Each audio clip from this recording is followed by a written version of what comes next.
Hey, my name is Caleb Webb, and I'm a member of Alpha Phi Alpha Fraternity Incorporated, Epsilon Xi Chapter. I am Darian Dawson. I am a member of Iota Phi Theta Fraternity Incorporated. I'm a member of Phi Beta Sigma Fraternity Incorporated. I'm a member of Kappa Alpha Psi Fraternity Incorporated, the Lambda Phi Chapter down at Valdosta State. Man, affiliation. Omega Psi Phi Fraternity Incorporated, okay? I attended Atlantic Greek Picnic 2016, summer 2016. Yeah, I've been one time actually. AGP, have I ever been? To explain, it's a lot. AGP is an experience that I think is very vital to every Greek. Every member that crosses in. Being in a fraternity helped me after I graduated, just through networking, meeting other different Alpha brothers, even outside of my frat. Just kind of being in D9 in general, it's just kind of really one big family for real. So if I meet another Kappa or if I meet another, member of Omega Psi Phi, it's like we have that one big network of just being in Divine Nine. So it's been kind of dope to network with other individuals, jobs, churches, whatever that may be. Being in a fraternity after college helps with a lot of networking. Like when you first begin the process of becoming a member, they always speak on the networking portion, but you don't really, you see it in college, but once you get out of college, that's when it really plays it can play an integral part, especially if you're very social. Yeah, I think it is definitely a difference in pledging at a PWI and an HBCU. I pledged at a PWI, and I have a lot of friends that pledged at HBCUs, and I think there's a difference, but ultimately, we're all in the same, we're all the same. Honestly, it's hard to answer that question. I personally pledged at a PWI. I went through my process at a PWI. I attended Western Michigan University, like I said, by way of Epsilon Xi Chapter, so I can't speak on HBCUs, but being from a PWI, we definitely had a great impact in our Black community, at least, because we're at a predominantly white institution. Yeah, the difference between a PWI, HBCU, pledging, I believe there's a huge difference. I believe that you go through different things, with being on a predominantly Black campus versus being on a mixed campus.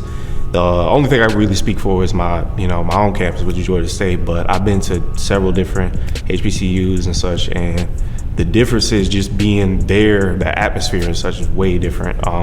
So pledging, being a part of a Greek organization that's predominantly Black, being on a Black campus, everybody's just more so accepting of it.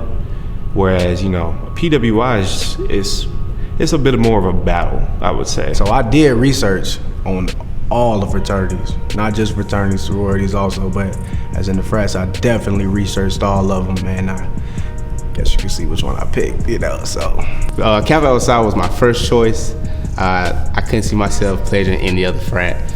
It was just, not in me at all. So it's always been Kappa from day one. I didn't do research on all of the organizations before I wanted to join, just the ones that kind of aligned with what I wanted to be.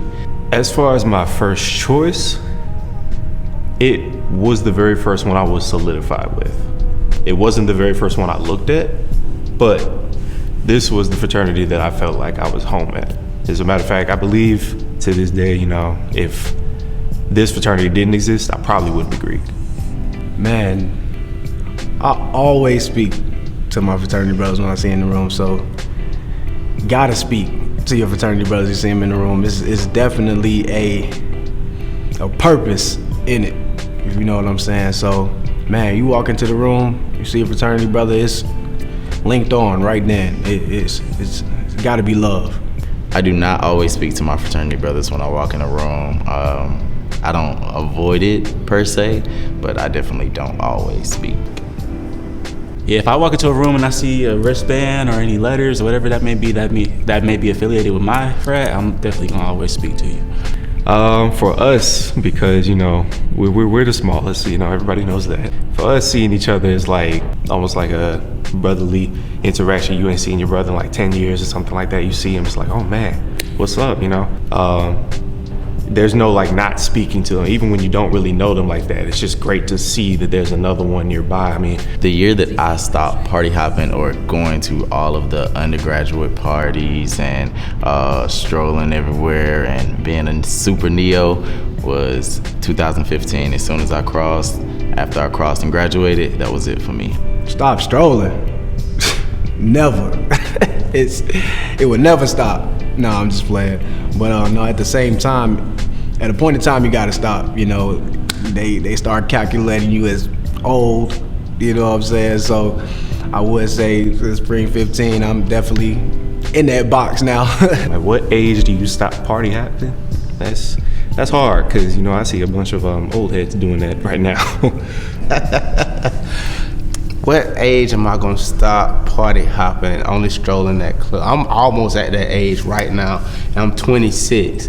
Now, if I start strolling at the club, it's probably gonna be like homecoming, maybe, just because I feel young again in the school atmosphere. So I guess, you know, if you feel young, you look young, you stroll young, you're always gonna be young. So it just depends, you know. The environment just got to be right. So I can't give you an age, you know what I'm saying? It's just the lifestyle. I might be 55 still strolling with the guys, so, you know, that's just me though.